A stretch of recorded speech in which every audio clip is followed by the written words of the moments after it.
Fala pessoal, como é que vocês estão? Trago o oitavo capítulo do livro Ideias Têm Consequências de Richard Rivers, no qual o tema será o poder das palavras. E esse capítulo é um capítulo meio que básico para a gente entender o nominalismo, né? Finalmente o nominalismo ele é concluído na ideia de Richard Rivers, né? E isso é algo importante para a contextualização de todo o livro, que no caso ele quer provar que por meio das ideias que tiveram no passado, de que as coisas são relativas e não tem coisas que são muito eternas, não tem coisas que são verdades universais, tudo relativo, tudo depende da sua opinião, tudo depende do ponto de vista, é que as coisas foi meio que se complicando aí. E realmente tem uma boa parte de culpa, como eu já disse, várias e várias e várias vezes. Entretanto, o mundo não é preto no branco, né? É um mar de cinzas. Então, cara, as consequências da falta de moralidade e escrúpulos hoje têm uma base muito grande de ideias que tiveram no passado que foram tirando o status quo da moralidade antigamente? Sim, só que o mundo antes, mesmo assim, não era coisa bonita de se ver. Entende? Essa ideia que a gente tem de um mundo mais moral, na verdade, não existe muito certo. O que existia era tudo às escondidas, né? E exemplo, né, de livro que a gente pode retratar isso na sociedade brasileira é o Cortiço, né? Para quem já leu esse livro, sabe muito bem, muito bem que o Brasil, né, de alguns anos atrás, não era conservador tradicional, né? Não era moralista. E Richard Rivers, ele está escrevendo esse livro na época após a Segunda Guerra Mundial, ou seja, faz um tempinho aí, entendeu, que ele está reclamando da falta de moralidade. As coisas erradas eram feitas escondidas, entendeu? E só foi se escrachando mais ao longo do tempo. Mas bagunça por bagunça, falta de moralidade em geral, sempre existiu. Talvez em proporções menores, maiores. Tem um livro que fala que o padrões éticos, geralmente, de uma pessoa, padrões éticos, entenda não como a ética que eu descrevi lá, que é a ética argumentativa de Rothbard, não. Entenda o padrão ético como o quanto uma pessoa, sem ser observada, vai fazer o que é certo, vai tomar a melhor decisão possível, né? E isso foi mensurado por uma série de pesquisas, né, de um empreendedor, aliás, que ele fabricava donuts. Eu até falei para vocês no último vídeo dessa série, né, comentando o livro, sobre isso, que foi um experimento social onde a gente conseguia medir o quanto as pessoas eram éticas. E justamente, sempre fica em um padrão de 85% das pessoas que são éticas e cumprem com o combinado, indiferente de se a pessoa é pobre, indiferente se a pessoa é rica. E aí eu coloquei uma questão muito importante, que é, só tem uma variante que realmente é séria, que é o nível hierárquico. Quanto mais alto eram os donuts, né, ficavam os donuts, menos pagamento tinha. As pessoas que ocupam os lugares mais altos dos prédios são as pessoas hierarquicamente superiores, né? Em um escritório vai ser geralmente seu chefe, né? Vai ser o dono da empresa, né? Vai ser um administrador geral, vai ser pessoas que têm muito poder. E aí eu até coloquei aquela pergunta, né, que é tenebrosa. As pessoas estão nesses cargos de poder por causa que elas são imorais ou elas têm que ficar imorais para chegar nesses cargos de poder? Qualquer uma das duas é meio que assustadora, né? Porque a gente começa a trazer uma descompassação, né? Um descompasso, assim, com o que a gente realmente acredita, com a nossa narrativa, né? Porque ciência, né, é boa quando concorda com o que a gente concorda, né? Por exemplo, isso discorda do que eu concordo, que é basicamente você sendo uma pessoa muito certinha, uma pessoa muito boa, uma pessoa muito honesta, que segue os caminhos das verdades, da prudência, de virtudes em geral, você vai conseguir alcançar lugares muito longe e você vai conseguir ter respeito, coisas do tipo, né? É meio que uma promessa, né? Materialista do mundo terreno que a gente tem em mente quando a gente faz atos bons. Mas, como eu já disse antes, né, isso é uma narrativa que eu estou tentando desconstruir. Não é verdade, né? Se você foi bonzinho pra caramba, você foi uma pessoa boa, boa, lembre-se no sentido que eu tô colocando. Não é você ser idiota, você deixar as pessoas pisarem em cima de você. Negativo. Jesus falou para Satanás: afasta-te daqui, Satanás, né? Ele não aceitou o pão de Satanás, ele não pulou de cima do monte, ou seja, ele não foi uma pessoa que foi omissa, como a gente entende aqui como bonzinha, a pessoa que não enfrenta os conflitos. Isso vai contra as virtudes, vai contra a principal virtude que a gente tem, que é coragem, né? Que é uma das virtudes que, cara, você não tem como fingir que você tem, entendeu? Ou você é corajoso ou você não é. Se você tentar fingir que você é corajoso, você vai acabar sendo corajoso, entendeu? Então, é isso. No final do dia é isso. Então, o que acontece? Se Jesus, né, não foi omisso em todas essas questões, a gente também não precisa ser. A verdadeira bondade, né, é você ser prudente ao suficiente para entender que, primeiro, humilde, né, para você entender, não sei todas as coisas. Ao passo que você não sabe todas as coisas, com as informações que você tem do mundo, o que você pode dizer que é melhor ou pior naquela decisão que você vai tomar.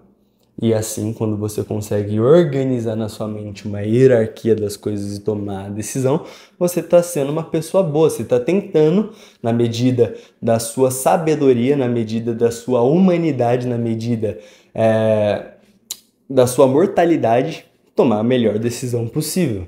Talvez não seja a melhor possível, mas talvez seja a melhor possível dentre as coisas que você conhece e concebe, né?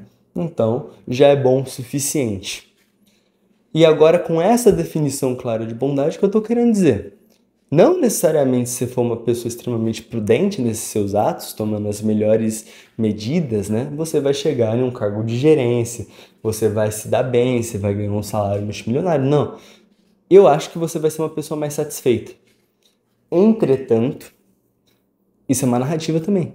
Eu me sinto mais satisfeito e como eu só enxergo o mundo pela minha ótica, então eu tô falando, eu acho que você também vai se sentir satisfeito, mas talvez você não se sinta.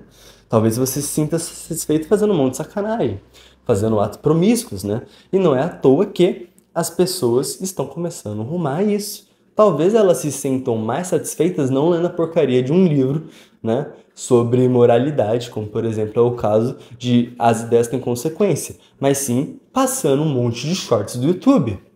Ela se sente melhor assim. E aí, o que a gente pode fazer? Ah, mas é melhor. Sim, até a pessoa sabe que é melhor, mas ela não quer fazer o melhor. E aí? Você vai brigar com ela? Você vai morder ela porque ela não quer fazer o melhor? Não, ela tem a porcaria do livre-arbítrio dela, né? E aí? Né? É onde começa todas as confusões. Quando a gente não consegue entender que o outro não necessariamente vai tomar as melhores medidas e não as medidas também mais virtuosas, mais honradas, mais solistas, mas sim tomar medidas egoístas. E você também vai tomar medidas egoístas. Não pense que eu estou seguindo esse caminho de moralidade, virtude, por conta que eu sou uma pessoa de essência boa, puramente, né? Eu acho sim que eu sou um garoto gentil, coisa do tipo, mas tirando a essência, que é a parte, eu também tenho um interesse próprio. O interesse próprio é a salvação, que ela vai ser individual, certo? E o outro interesse próprio que eu tenho é um estado de satisfação que eu sinto quando eu sou uma pessoa que é prudente nas medidas que toma. Ou seja, eu fico muito feliz quando eu sei que eu estou tomando a decisão certa, né? Então é isso. É isso. É ter confiança em si mesmo. É algo também egoísta, da mesma forma que a pessoa que fica o dia todo no TikTok, que fica o dia todo no LOL, que fica o dia todo procrastinando, que fica o dia todo deitado, que fica o dia todo comendo. Entendeu? As pessoas que se jogaram aos pecados. E eu vou trazer um relato, né? Até mesmo no próximo vídeo vai sair um relato que eu acho ele muito interessante e que foi algo que é experiência minha que me marcou e que vai fazer você também tomar um direcionamento. Então, se você só assiste os vídeos aqui do canal sobre literatura, pense também em assistir os relatos, eles são um pouco mais engraçados, e também os vídeos da Jornada do Herói, que são vídeos que falam um pouco mais sobre a base das coisas. Então, espero que vocês gostem de tudo isso. Se tá gostando do vídeo, já favorita aí. Se não tá gostando, né, desfavorita ou escreve algum comentário para eu melhorar da forma que dá, né? Porque eu sou uma pessoa que, infelizmente, sou muito ocupado, tô na minha vida de jovem adulto, né? Aquela vidinha gostosa, né? Que é estudar, trabalhar, fazer exercício físico e tentar dormir, né? Em todo meio essa confusão aí. Então, é isso. Espero que vocês, pelo menos, estejam passando um tempo suficientemente bom. Aliás, já deu para perceber que os vídeos eles não passam nada de fundo, né? Então pode colocar o seu celular no bolso e ir fazer alguma coisa enquanto você escuta isso. É uma sugestão que eu deixo sempre aqui. A intenção do canal não é que você fique necessariamente só ouvindo o canal, mas que você ouça o canal enquanto você faz alguma coisa, que seja uma caminhada, que seja lavar uma louça, que seja fazer uma comida, que seja malhar, né? Então, também trago vídeos mais longos para que esse processo não possa ser interrompido tão facilmente. Pois bem, voltamos ao assunto em questão, que é as palavras, né? E como elas têm peso. E o Lewis elas vai trazer toda essa questão do nominalismo, que eu já falei, afeta sim. Só que tem muitas outras coisas que também afetam. Tiveram várias tecnologias que surgiram justamente para trazer o maior conforto, bem-estar e entretenimento do ser humano, como por exemplo as mídias, né, que o Chico já falou que foi extremamente danoso. Ele falou do rádio, né, tipo, que absurdo o rádio. Imagina se esse cara visse o que foi o TikTok, né? Imagina se esse cara visse até mesmo o que foi o YouTube, o Instagram, Facebook, né? Vamos ver como seria o horror dele acerca dessas redes sociais. Mas, deixando de pensar, né, que o Rivers pensaria sobre isso sim ou não, vamos falar o que vem realmente em questão, que é, as palavras, elas têm significado. E geralmente, quando começa-se uma discussão, a melhor coisa para se fazer é definir o que é cada termo. Por exemplo, vamos supor que eu, uma pessoa que estudou a ética universalista, vá discutir com uma pessoa que estudou a ética utilitarista. Enquanto o cara tá falando assim, tá bom, mas você prefere salvar um familiar seu em uma linha de trem ou você prefere sacrificar 5 pessoas que são desconhecidas? E aí pergunta, né, isso pra você e fala, haha, né? Você vai ter que escolher, e agora? E não escolher também é uma escolha, e pipipi, popopó. Enquanto o cara tá falando isso, eu tô definindo o que é a porcaria da ética, o que é a porcaria da moral, entendeu? O que uma tem de diferença com o outro, eu tô trazendo premissas de argumentos acerca disso. E a gente tá falando de coisas completamente diferentes, a gente não tá no mesmo universo. Enquanto o cara tá falando de trem e de atropelamento, né? E de eu tomar uma decisão, eu tô falando a base das coisas, que é eu sou um indivíduo que sou dotado de direitos. Esses direitos são a liberdade, a vida, a liberdade, procura de um estado de maior satisfação. Isso faz com que exista o conceito de, primeiro, a minha existência ser escassa. A escassez existe e também há argumentos, esses argumentos eles vão ser verdadeiros, eles vão ser falsos ou eles vão ser indeterminados. Isso é uma afirmação, essa afirmação é verdadeira por causa que se você falar que ela é falsa, você está concordando com o meu argumento.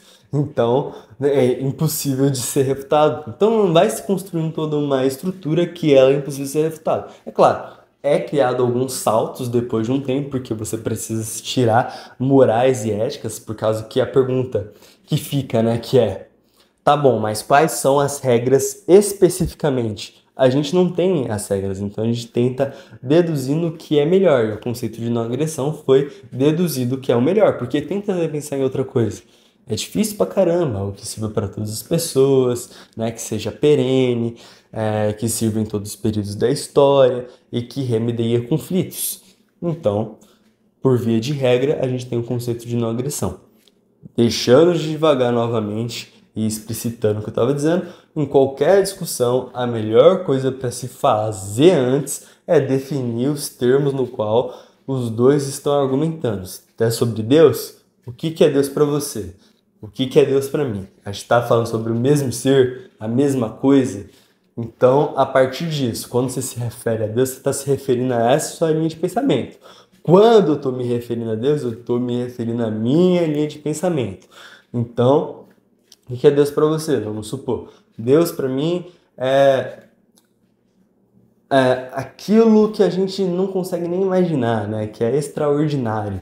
A maior coisa que existe, ele simplesmente é, né? Se eu imagino vários planetas juntos, ele é isso e também muito mais do que isso, né? Se a minha mente ela tem a capacidade infinita de imaginar, Deus é o infinito, é isso que é Deus, a essência de Deus é essa.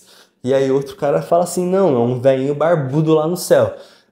No céu não, é um velhinho barbudo que habita as galáxias, né? E que fez as coisas por meio do barro. A gente não tá falando da mesma coisa, entendeu? O cara, ele materializou Deus. Eu já não tô materializando Deus, eu tô falando que Deus não é somente matéria, mas também é a essência das coisas, é primazia, né? É metafísica. Então, a gente tá falando de coisas completamente diferentes. Como que a gente vai seguir qualquer linha de raciocínio acerca de alguma coisa? Assim, impossível. E o Richard Rivers, ele alerta isso. E aí as pessoas começaram a relativizar termos, demonizar termos. Tipo, a gente teve algumas coisas, né, que os esquerdistas, eles cismaram, né? É, eles cismaram, né? Cheiro de CC, que o pessoal ficou inventando que era cheiro de crioulo, entendeu? Criado mudo, que era por causa das pessoas que eram escravizadas, eles não podia mais usar o termo criado mudo. Então, cara, é isso. As pessoas foram, né, demonizando termos, foram inventando outros termos. Machismo, né, que é uma frase muito famosa, assim, é uma acusação. Fascismo também, né? O que que é a porcaria do fascismo? Você pergunta para um esquerdista, é impressionante. Ninguém consegue definir que é o fascismo, né? Os caras não aprenderam na escola direito isso daí. Porque o professor não ensinou também direito o que que era a porcaria do fascismo.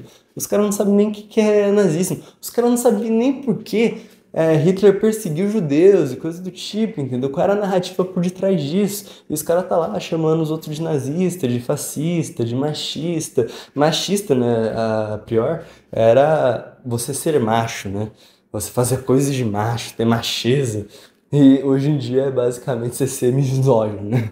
Então, olha como se confundiu os termos. Então, é realmente complicado a gente viver num mundo onde a gente não pode falar a mesma língua das... A gente fala, aliás, a mesma língua das pessoas, só que as pessoas não falam a mesma língua que nós, né? A gente não consegue entender o que elas falam e elas não conseguem compreender o que a gente fala. E aí, a gente entende a frase de Cristo, né? Eu não vim para trazer paz, mas sim trazer espada, divisão. E é isso aí, pô. Cara, tá se mostrando, né? Profecias e coisas do tipo. E eu continuo firme na fé, né? Espero que vocês também. Mas enquanto isso, vamos discutindo acerca das palavras. Tem um livro que a gente vai ler ainda e que vai falar um pouco mais de semântica que a gente vai poder ir aprofundando mais. O Richard Reeves, ele vem tratando aqui como realmente um escracho, né? Que é, assim, as palavras estão mudando os significados delas e isso está trazendo consequências para a sociedade. É isso que o Richard Reeves propõe, certo? Aí a gente vai ler um livro a posterior, né? Não depois desse, mas depois de alguns aí, que vai se chamar O Trivial, que eu já li, né? Só que eu vou precisar reler ele para conseguir fazer uma análise comentada dele da melhor forma possível. Eu também consegui já terminar o livro de... Pô, esqueci o nome do livro, não é possível isso. Terminei o livro e esqueci o nome do livro. A Vida Intelectual de Antônio Suchilanches. Bem, terminei já ele, e aí eu vou reler ele, fazendo as anotações, e aí eu trarei ele comentadamente aqui para vocês também, né? Será o próximo livro no qual a gente vai tratar. Então a gente está fechando aqui um ciclo, né? A gente está falando a palavra e a gente está seguindo agora para os últimos capítulos do livro. As ideias têm consequências de Richard Rivers. Foi bem proveitoso todas as ideias que a gente pôde assimilar desse autor. Foi um livro introdutório bem interessante para a gente entender os conceitos que estão perturbando a sociedade moderna, né? E é isso, cara. Problemas sempre vai ter. Não vai ter mundo perfeito, essa é a minha opinião. Já deixo desde logo aqui. Talvez vá mudando, né? Talvez eu tome uma postura mais ativista, ou talvez não. Eu acho que não. Muito possivelmente eu vou ficar mais preguiçoso. Eu vou pensar, cara, não vale a pena, entendeu? Como Cristo Senhor se sacrificou por nós, pelo amor de Deus. Então, é isso. Fico por aqui por hoje.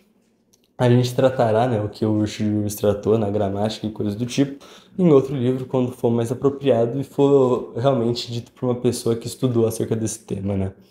Então, tchau, tchau.